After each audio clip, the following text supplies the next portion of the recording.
कैसे कहें कि मुलाकातें नहीं होती है, मुलाकातें तो रोज होती है मगर बात नहीं होती। कैसे कहें कि मुलाकात नहीं होती है, मुलाकात तो रोज होती है मगर बात है। तो मित्रों, मुलाकात की सार्थकता बातों में है। कई बार ऐसा होता है जीवन में कि किसी व्यक्ति से हम बात करना चाहते हैं और सौभाग्य से वो हमारे आसपास ही होता है, लेकिन होता यह है किसी हेजिटेशन की वजह से या इन्वायरमेंट के प्रेशर की वजह से या सामाजिक दबाव की वजह से हम उस व्यक्ति से बात नहीं कर पाते। ऐसी स्थिति में हमारे दिमाग में ये रहता है कैसे कहें कि मुलाकातें नहीं होती है, मुलाकातें तो रोज होती है मगर बात नहीं होती। तो मित्रों, मुलाकात की सार्थकता बातों में है, इसलिए इससे कन्वर्सेशन कीजिए, उस स्पेसिफिक पर्सन के साथ जाके मुलाकात कीजिए। ये एक बिहेवियरल स्किल है। जब तक आप खुद जाके वो काम नहीं करोगे, साइकोलॉजी के अंदर एक स्पेसिफिक टाइप का जो सिस्टम होता है, इस तरह के जो फोबिया होते हैं किसी से बात करने के, ये बिहेवियरल फोबियाज होते हैं, ये उस टाइप का फियर होता है। जब तक आप किसी व्यक्ति से या कोई काम करने से, जैसे मोटरसाइकिल चलाने से मेरे को डर लगता है, पढ़ाने से मेरे को डर लगता है, किसी स्पेसिफिक पर्सन से मेरे को बात करने में, उसको फेस करने में डर लगता है, तो ऐसी स्थिति में इस टाइप का जो डर होता है उस को लेके हमें अपने आप को उस डर के अंदर एक्सपोज करना पड़ता है, उस डर को फेस करना पड़ता है और बिट बाय बिट, सने सने, धीरे धीरे उस डर को हमें ओवरकम करना होता है। यही इसकी साइकोलॉजिकल अप्रोच रही है जो इस तरह के डर होते हैं। खैर, लेकिन हम साइकोलॉजिकल डायमेंशन की तो बात कर नहीं रहे, हम यहाँ लिंग्विस्टिक डायमेंशन की बात कर रहे हैं, बातों से रिलेटेड है। तो हिंदी में आज का हमारा नमस्ते to all of you intro plus academy में आपका बहुत बहुत स्वागत है। जैसा कि आप जानते हैं, इस चैनल पर हम इंग्लिश ग्रामर से रिलेटेड, जो कि आपके कंपटीशन के लिए यूजफुल है, उसके साथ कॉम्प्रिहेंशन जो आपके डेली लाइफ में भी यूजफुल होता है, और न्यूज़पेपर है, ये मेन स्ट्रीम मीडिया से आप कनेक्ट कर पाए, नेटिव स्पीकर्स के साथ आप कनेक्ट कर पाए और कंपटीशन के लिए भी आपका यूजफुल हो, ऐसे डेली एक्सप्रेशंस आपको बताते रहते हैं। इसी कड़ी के अंदर आज का हमारा ये सेशन रहने वाला है। आज का हमारा जो सेशन रहने वाला है बिग बॉय बिग टॉय से रिलेटेड है। बिग बॉय बिग टॉय ये वहीं पे वापस जाके कनेक्टेड होता है कि कैसे कहें कि मुलाकातें नहीं होती है, मुलाकातें तो बहुत होती है मगर बातें नहीं होती है। तो बातें इस टाइप की होती है कि बड़ी बड़ी, तो बातें भी अलग अलग तरीके से अलग अलग आदमी करते हैं। कोई छोटी बातें करती है, कोई बड़े बातें करते हैं, अलग अलग टाइप के व्यक्ति अलग अलग टाइप की बातें करते हैं। तो उनकी बातों से रियलाइजेशन हो जाता है। फर्स्ट ऑफ ऑल, अपन पहला जो इंप्रेशन होता है किसी व्यक्ति का, उसकी फिजिकल अपीयरेंस होता है, उसका जो व्यक्तित्व होता है, उसके अपने जो उसका ड्रेसिंग सेंस होता है, उससे हम देखते हैं। और उसका फिजिक क्या है, कितना है, वो मोटा है, थुलथुल है, फिट है, या उसके बाइसेप्स निकले हुए, उससे देखते हैं। लेकिन उसका जो बौद्धिक स्तर है वो हमें देखना होता है, तो उसकी बातों से देखना पड़ता है। तो कुछ आदमी ऐसे होते हैं जो बहुत ही गंभीर होके पॉइंट टू पॉइंट बात करते हैं, कुछ आदमी बड़बोले होते हैं, कुछ आदमी बहुत ज्यादा बड़ी बड़ी बातें करते हैं क्लासेस के अंदर आके। आजकल ऐसे टीचरों की बहुत भरमार है, पूरी की पूरी इंडस्ट्री है सिर्फ बड़ी बड़ी बातों करने के ऊपर ही चली हुई। पढ़ाई का कंटेंट कम और बातें ज्यादा, तो भीतर तत्व न झूठी तेजी, उस वाला मामला हो गया है। तो बातों से रिलेटेड जब भी अपन बोलते हैं कि कोई बड़ी बड़ी बात करता है, तो हम बोलते हैं कि बिग बॉय बिग टॉय का मतलब हो गया है, वही बात है कि सोनारिटा, बड़े बड़े शहरों के अंदर छोटी छोटी बातें होती ही रहती है।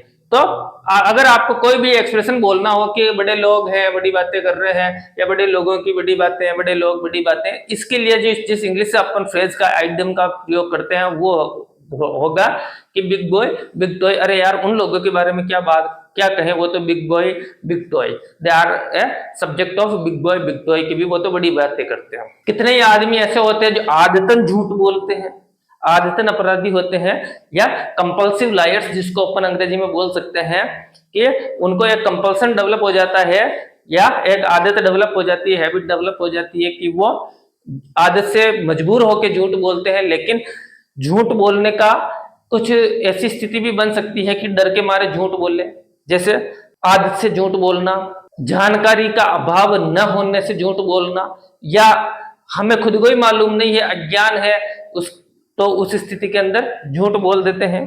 तो लालच है, डर है, अज्ञान है, अनभिज्ञता है, जानकारी का अभाव है, ऐसी कुछ परिस्थितियां बनती है जब व्यक्ति झूठ बोलता है।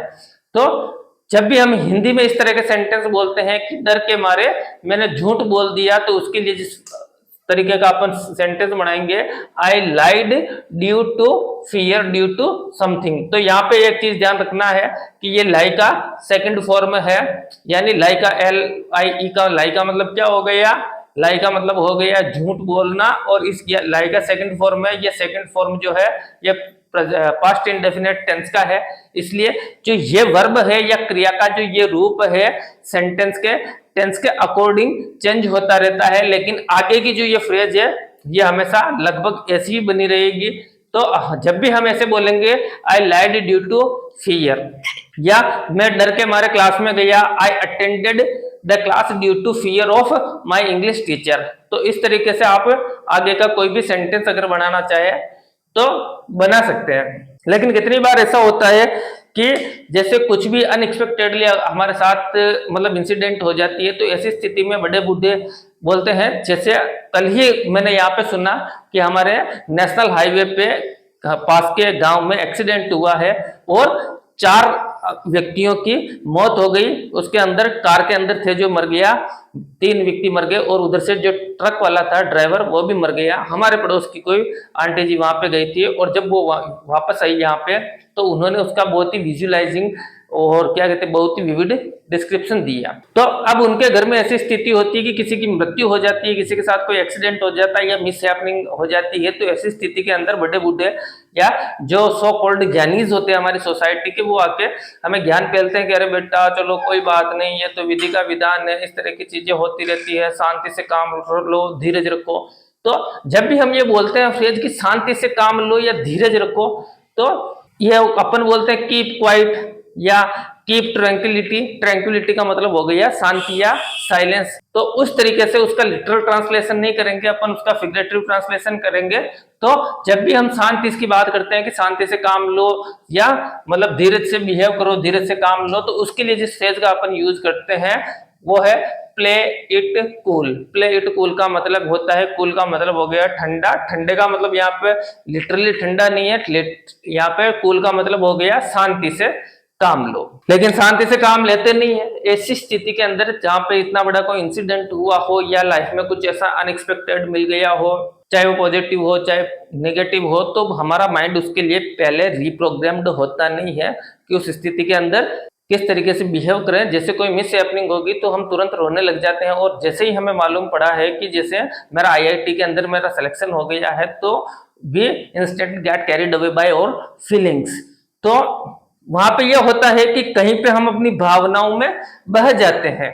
तो कैरिड अवे का मतलब होता है, कैरी अवे का मतलब बह जाना या ले जाना। कैरी अवे का मतलब होता है जैसे I carry away this fan, यानी इसको फैन को मैं लेकर चला जाता हूँ।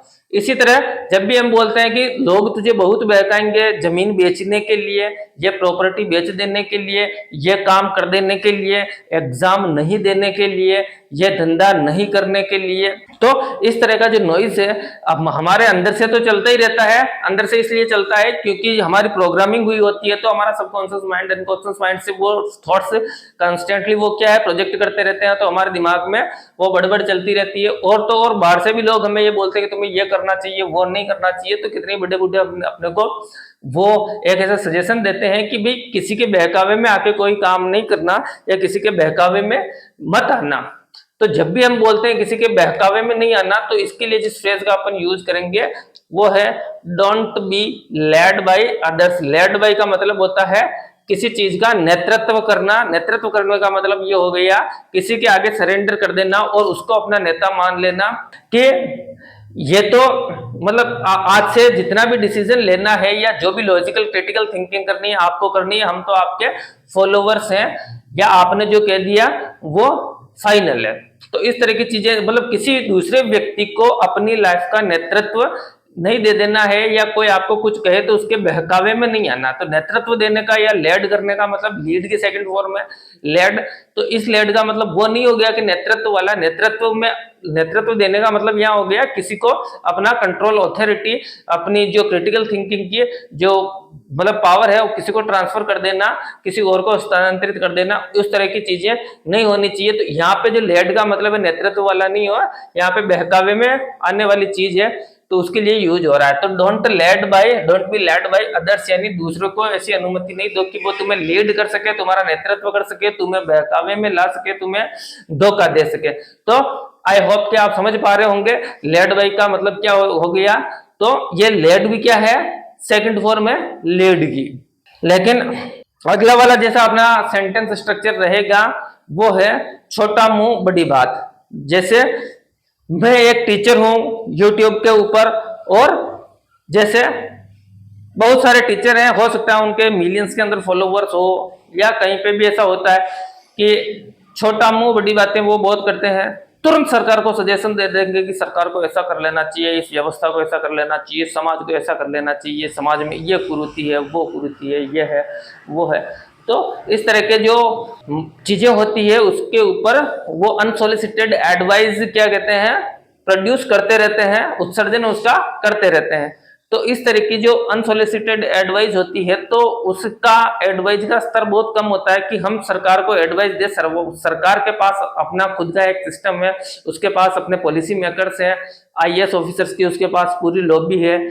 उसके अलावा जो पार्लियामेंट होती है वहां पे जो अपने कानून बनाते हैं, वहां पे वकीलों की पूरी जो विधि विशेषज्ञ होते हैं उनको पूरा नॉलेज होता है, सरकार की जो पॉलिसी का भी नॉलेज होता है, और कोई भी वो कानून बनाते हैं तो वास्तविकता के धरातल पर वो कितना फिजिबल है, कितना व्यवहार्य है, और कितने अच्छे से काम कर पाएगा या नहीं कर पाएगा, इस चीज का उन्हें मतलब आइडिया अच्छा खासा होता है। तब जो ऐसे व्यक्ति अगर वहां पे हैं तो वहां पे ठीक है, डेमोक्रेटिक कंट्री के अंदर as a citizen it's our right to advise over government, लेकिन इसके बावजूद भी हमें ये अपनी सीमा समझ लेनी चाहिए कि हमसे ज्यादा विशेषज्ञ व्यक्ति इस धरती पे एग्जिस्ट करते हैं। तो हमें क्या करना चाहिए, छोटा मुंह और बड़ी बात नहीं करनी चाहिए। समझ पा रहे हैं, क्या नहीं करना चाहिए, छोटा मुंह और बड़ी बात नहीं करनी चाहिए। तो इस तरह की जब भी हम बात बोलेंगे कि छोटा मुंह बड़ी बात, तो इसके एक्सप्रेशन के लिए बोलेंगे स्मॉल विट्स ग्रेट बीस्ट, यानी स्मॉल विट्स का मतलब क्या हो गया, विट का मतलब क्या होता है, अपना मतलब बुद्धिमत्ता, इंटेलिजेंस, या अपनी जो लॉजिकल थिंकिंग है उसको अपन बोल सकते हैं। ग्रेट बीस्ट क्या मतलब, यानी ग्रेट बीस्ट का मतलब बड़ी बड़ी बातें करना, इस टाइप से आप समझ सकते हो। तो छोटा मुंह और बड़ी बात, तो उसके लिए क्या बोलेंगे, स्मॉल विट्स ग्रेट बीस्ट।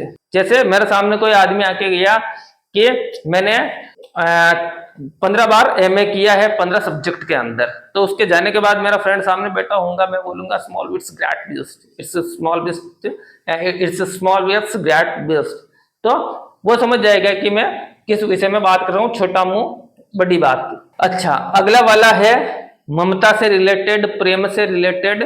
तो प्रेम का है कि प्रेम भी जैसे बहुत टाइप के होते हैं, एक तो प्लेटोनिक होता है, एक काम का होता है, एक मतलब का होता है। कहते हैं इस धरा पर सब रोगों में कठिन प्रणय लगता है, ये जिसे उसे नींद आती नहीं, दिवस रुदन और रात आहें में भरने में बीत जाता है। तो हिंदी साहित्य के एक मूर्धन्य कवि थे रामधारी सिंह दिनकर। तो उन्होंने जैसे प्रेम का जो प्रकृति होती है उसका निरूपण करते हुए कहा है कि प्रेम एक सात्विक प्रवृत्ति है जो जीवन के सौंदर्य को सुखमय गति प्रदान करती है। तो अब इसका मैं बहुत डिटेल के अंदर नहीं जाऊंगा, लेकिन यही है कि कहते हैं इस धरा के ऊपर, इस धरती के अंदर, सब रोगों के अंदर जो कौन सा है, कठिन प्रणय है। प्रणय का मतलब हो गया प्रेम या लव या स्नेह, उस टाइप की चीजें, ममत्व जिसको हम बोल सकते हैं, ममता जिसको बोल सकते हैं। कहते हैं इस धरा पर, इस धरती पर सब रोगों में कठिन प्रणय है, लगता है ये जिसे उससे नींद आती नहीं, दिवस रुदन और रात आहें भरने में। तो यहाँ आहें भरने का मतलब ये नहीं होता है कि सिर्फ प्रेमी प्रेमिका ही लव करते हैं। प्रेम का जो स्वरूप है केवल प्रेमी प्रेमिका तक या लड़के या लड़की के अंदर जो प्रेम होता है वहां तक सीमित नहीं है। मित्र का भी प्रेम हो सकता है, पिता पुत्र में के बीच में स्नेह हो सकता है, और माता पुत्र के बीच में स्नेह हो सकता है। किसी के भी साथ एक स्नेह के भाव हम डेवलप कर सकते हैं, विकसित कर सकते हैं। लेकिन सच्चा स्नेह क्या होता है, जो अगले व्यक्ति को स्वतंत्रता दे, अगले व्यक्ति के ऊपर कोई रेस्ट्रिक्शंस इंपोज ना करे, उसको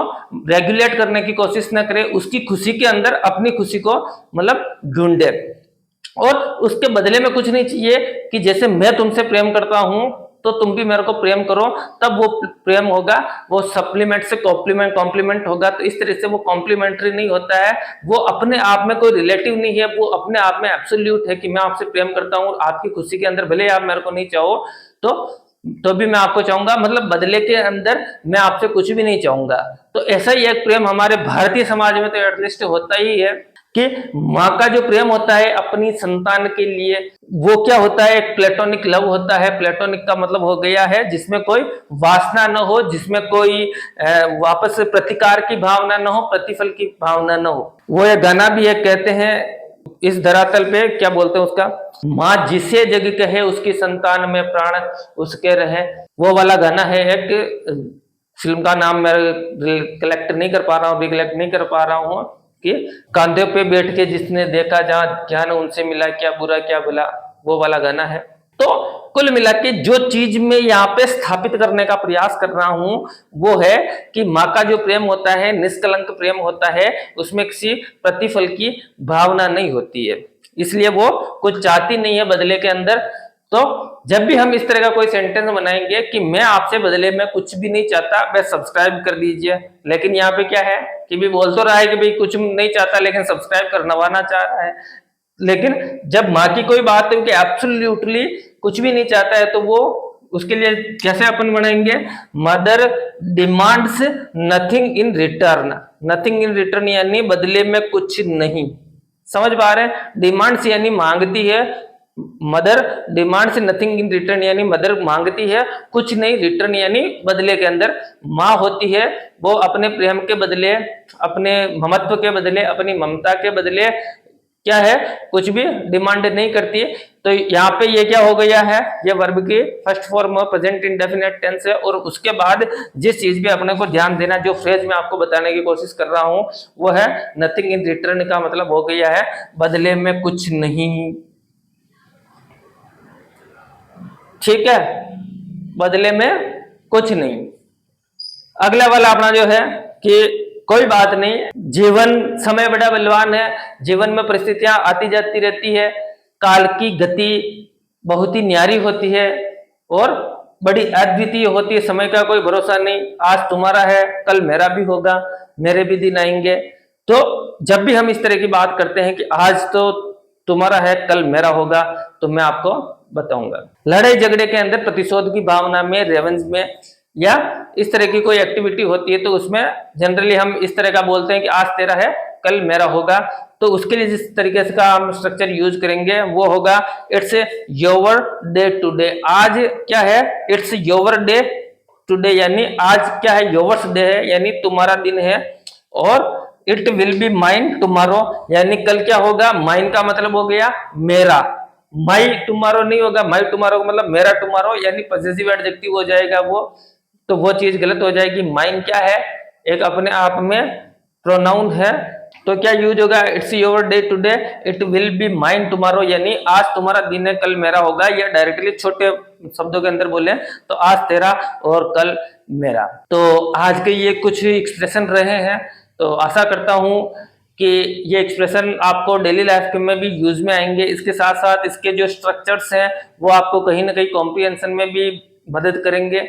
इसी के साथ हम प्रयास करेंगे कि जो आपके इंग्लिश ग्रामर से रिलेटेड जितने भी प्रीवियस ईयर के क्वेश्चंस हैं उनके हम पूरी एक सीरीज बना के डालें, ताकि डायरेक्ट आपको क्वेश्चन से आपको रियलाइज करवाया जाए कि रियल टाइम के अंदर आपको एग्जामिनेशन हॉल में किस टाइप से क्वेश्चंस को सॉल्व करना है, किस तरह से टाइम मैनेजमेंट करना है, तुक्का लगाने की ट्रिक होती है तो कैसे होती है, कितना अपने को कैलकुलेटेड रिस्क लेना है, कितना रिस्क नहीं लेना है, पेपर अगर मीडियम आया है तो कैसे है, मॉडरेट है तो क्या है, एक्सट्रीमली टफ है तो किस तरीके से हमें अप्रोच करना है। तो इस तरह का बहुत ही जल्द आपके सामने प्रीवियस ईयर क्वेश्चन सभी एग्जाम की जो इंग्लिश से रिलेटेड है, जिस भी एग्जाम के अंदर इंग्लिश ग्रामर लगता है उस टाइप के जितने भी एग्जाम है उसी सभी के एग्जाम के पेपर आपको सॉल्व करवाए जाएंगे प्रीवियस ईयर, चाहे क्या कहते हैं वो सीरीज कितनी ही लंबी क्यों ना बने, क्योंकि यह चैनल है अल्टीमेटली इंग्लिश के लिए डेडिकेटेड है और इंग्लिश के लिए ही फ्यूचर में जाना जाएगा। तो आशा करता हूं आज के जो ये एग्जाम्पल है और एक्सप्रेशन है आपके लिए बहुत यूजफुल रहे होंगे। अगर आपको ये चैनल की क्वालिटी और क्वांटिटी अच्छी लगी हो, यहाँ का कंटेंट अच्छा लगा हो, तो इसे लाइक कीजिए, शेयर कीजिए, सब्सक्राइब कीजिए। इसी के साथ आज के सेशन से आपको से विदा लेता हूँ। फिर मिलेंगे इसी तरह के बहुत सारे अच्छे अच्छे इंटरेस्टिंग एक्सप्रेशन के साथ। इसी के साथ धन्यवाद। जय हिंद।